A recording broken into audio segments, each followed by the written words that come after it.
Shalom, bien-aimé dans le Seigneur. Je bénis le Seigneur pour ce moment que nous accorde encore dans sa présence. J'ai un petit thème que je nous apporte en ce moment. Ce thème est intitulé Racheter les temps car les jours sont mauvais. Nous avons souvent l'habitude d'écouter peut-être ces passages bibliques. Parfois en passant, on entend les gens dire racheter les temps, alors qu'il y a certaines personnes qui ne comprennent pas vraiment le sens de ces mots, le sens de cette phrase. Alors, par la grâce de Dieu, Dieu a permis que nous puissions essayer de vous parler de ça, essayer un peu d'éclaircir nos pensées sur ce qui concerne ces passages bibliques. Tout homme doit savoir, tout chrétien, tout enfant de Dieu doit savoir que tout ce que nous faisons dans la vie dépend du temps. Le temps, c'est le véhicule qui conduit l'homme vers sa destinée. Sans le temps, il est impossible pour l'homme de pouvoir s'organiser. Nous devons savoir que le temps a une influence remarquable dans notre vie. Pour que l'homme arrive à fixer un rendez-vous, pour que l'homme arrive à fixer un programme quelconque durant la journée, durant une année, durant un mois ou quoi que ce soit, l'homme a besoin du temps parce que c'est le temps qui nous permet de nous organiser dans la vie. Alors, pour ne pas rester là, il faut savoir juste que nous avons deux sortes de temps. Nous avons les temps chrono et les temps kairos. Alors, dans les temps chrono, c'est les temps que nous voyons, c'est les temps que nous pouvons remarquer facilement dans la vie courante parce qu'elle se mesure facilement par la minute, par la seconde ou soit par l'heure. Alors ça c'est le temps des hommes, c'est le temps qui influence la vie des hommes. Par exemple, je peux fixer un programme à quelqu'un, je peux donner un rendez-vous à quelqu'un, je lui fixerai ces programmes par rapport à l'heure. Je peux lui dire qu'à 10 heures, nous avons rendez-vous, à 15 heures, nous avons tel programme, et c'est en fonction du temps que je fais ça. Alors, le problème qui est là, c'est que nous, enfants de Dieu, nous n'arrivons jamais à profiter de ces temps. Quand le temps est là, nous devons profiter de faire ce que nous devons faire. Parce qu'il y a un adage qui dit que ne remettons pas au lendemain ce que nous pouvons faire aujourd'hui. Il y a beaucoup de personnes, beaucoup d'enfants de Dieu qui négligent ces facteurs, qui négligent cette pensée, alors que c'est tellement important. La chose que tu pouvais faire aujourd'hui, tu le rapportes pour le faire demain. Et tu remarqueras que demain, tu n'as pas le temps de le faire. Bien aimé, nous devons savoir que pour arriver aujourd'hui, nous sommes passés par hier. De même, pour arriver demain, nous passons par aujourd'hui.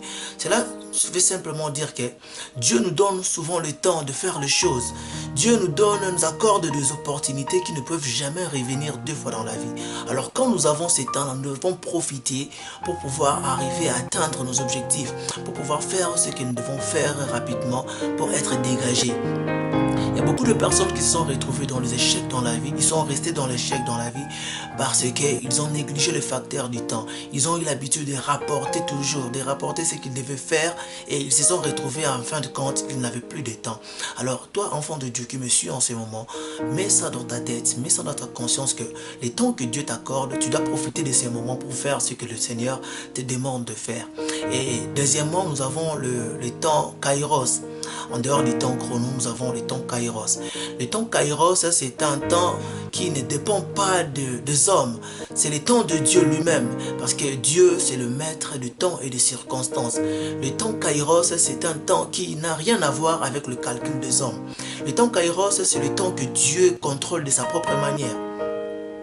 Quand l'homme peut perdre son temps, quand l'homme, après avoir raté, l'homme peut peut-être désespéré d'un certain événement de la vie parce que le temps chrono est déjà passé, le temps chrono s'est déjà écoulé. Mais nous remarquons que Dieu a sa propre manière d'agir en son propre temps. Le temps kairos, c'est le temps de Dieu qui ne dépend pas des hommes.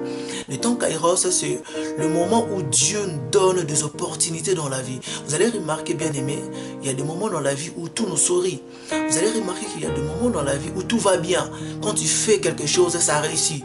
Quand tu te donnes à quelque chose, ça va, ça marche vraiment, tout va bien. C'est ça les temps de Dieu. Alors, quand on parle de ces passages bibliques, racheter les temps car les jours sont mauvais, nous devons juste savoir que le bon moment ne dure pas toujours.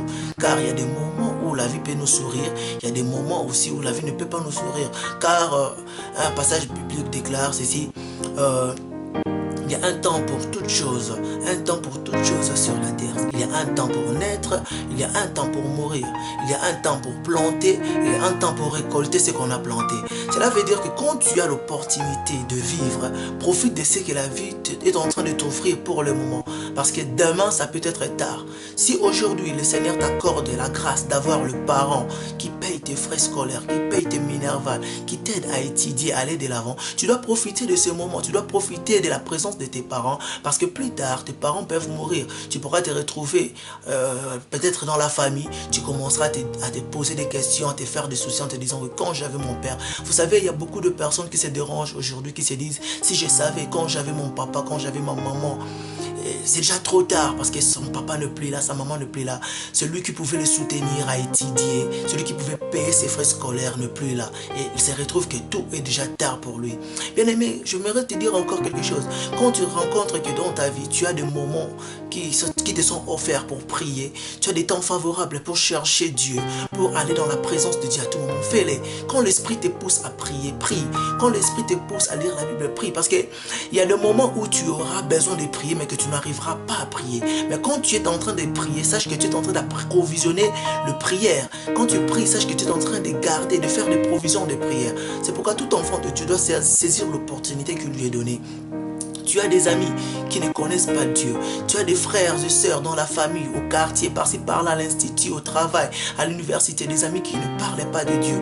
Et en regardant personnellement, tu constates que ceux-là sont perdus parce qu'ils ne connaissent pas Dieu. Alors que vous avez le temps de bavarder, vous avez le temps de blaguer, le temps de manger ensemble, de marcher ensemble durant toute la journée. Vous parlez de futilité, vous pouvez parler de n'importe quoi, mais à aucun moment, tu as eu le temps de parler de tes amis de la part du Seigneur.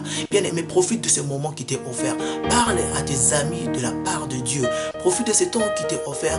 Fais ce que tu peux faire. Réjouis-toi de ce que la vie peut t'offrir en ces moments. Parce que demain, ça peut être tard. Laisse-moi te rappeler qu'il y a des âmes qui ne sont pas encore converties, qui attendent à ce que toi, tu te décides pour le parler de la part de Dieu. J'aimerais qu'à travers ces petits passages bibliques que nous sommes en train de développer en ce moment, que chacun de vous, que chacun de nous prenne cette conscience de pouvoir se décider de prendre le temps au sérieux, de prendre le facteur du temps au sérieux, de se décider qu'à partir de maintenant, je dois faire ce qui est favorable. Je dois profiter de ce que la vie m'offre pour pouvoir arriver à atteindre les objectifs du Seigneur. Et le temps de Dieu, c'est un temps particulier. C'est un temps où les hommes peuvent trouver que tout est fini, mais Dieu vient agir à sa propre manière. Quand l'homme voit que tout est fini, quand l'homme voit que il n'y a plus d'espoir, on ne peut plus espérer. Et c'est à ce moment-là que Dieu vient agir. Par exemple, dans l'histoire de Lazare, où Lazare était déjà mort. Dans les temps des hommes, selon les calculs des hommes, selon les attendements des hommes, il était impossible que Lazare ressuscite encore. Il était impossible que Lazare revienne à la vie. Mais quand Dieu est venu, quand Jésus est venu à son temps, la Bible déclare que Lazare a fini par retrouver la vie. C'est pour simplement montrer aux gens que Dieu agit de sa propre manière. Dieu peut faire des choses loin même de l'attente des hommes, loin même de la volonté des hommes. Dieu agit en sa propre manière. Alors, il peut se faire qu'en ce moment où tu es en train de me suivre, tu as perdu le temps chrono, tu n'as pas pu profiter du temps kairos et tu te demandes peut-être qu'est-ce que je dois encore faire parce que tout est déjà fini pour moi, tout est déjà passé, je perdis le temps. Non, bien aimé, je sais quelque chose, en dehors de ces temps, il y a la grâce et la grâce ne vient que de Dieu. Si tu as perdu le temps, tu t'es retrouvé que, à travers cette petite exhortation, tu t'es retrouvé que je perdis le temps, tu te poses la question, tu dis que non, j'avais mes parents, j'avais mes frères qui me parlaient de Dieu. Mais en ce moment, ils ne sont plus, ou soit je suis loin d'eux, il n'y a personne pour me parler de Dieu. Laisse que ces messages soient pour te révolter encore. Que le Seigneur te parle au travers de ces messages pour te faire voir qu'en dehors de ces temps, il y a encore un Dieu qui est capable de faire de grandes choses en dehors des temps. Et ce Dieu apporte souvent la grâce. Et quand on tourne vers lui les regards, on n'est jamais confondu, on n'est jamais dessus. Ça, crois-le. Crois que Dieu est capable de restaurer encore ta vie. Vous savez, j'aime bien la récitation que nous avons appris quand nous étions encore à l'école primaire où on disait ceci, la cigale et la fourmi. La cigale et la fourmi, on dit que la cigale, elle a chanté tout l'été, elle se trouva fort dépourvue. Quand la bise fut venir, pas un seul petit morceau de mouche ou de vermisseau, elle alla crier famine chez la fourmi sa voisine. Alors, la fourmi qui n'est pas prêtée pose la question à la cigale, que faisais-tu au temps chaud? C'est à ce moment-là que la cigale commence à dire que je dansais. Ah, vous voyez, quand la vie nous offre des moments favorables, nous devons profiter. Pendant qu'ils étaient à la période de l'été, pendant qu'ils étaient dans la saison de l'été, la cigale a trouvé que non, c'est le temps de danser, c'est le temps de se réjouir, c'est le temps de faire tout ce qu'il faut faire. Alors que la fourmi était sage, il approvisionnait le bien. La fourmi était sage, il gardait parce qu'il savait que le temps de bonheur finira par passer, le temps de la joie va passer. Il y aura aussi un moment où tout ne sera plus bien. Il y aura un moment où on va souffrir, on va manquer à manger. Alors pendant le temps où les autres sont en train de se réjouir, que j'approvisionne les choses pour que quand le moment difficile viendra, que je ne souffre pas. Alors il était sage. La Bible déclare que l'homme prudent voit le mal de loin et se cache. C'est l'intelligence qu'a fourni la fourmi dans cette histoire, dans ce théâtre. J'aime bien cette histoire, dans cette récitation, on parle bien de la fourmi. Alors bien aimé, nous ne devons pas être comme la cigale. Quand le moment est favorable, nous nous réjouissons. Alors nous ne savons pas qu'il y a aussi des temps difficiles qui peuvent nous arriver.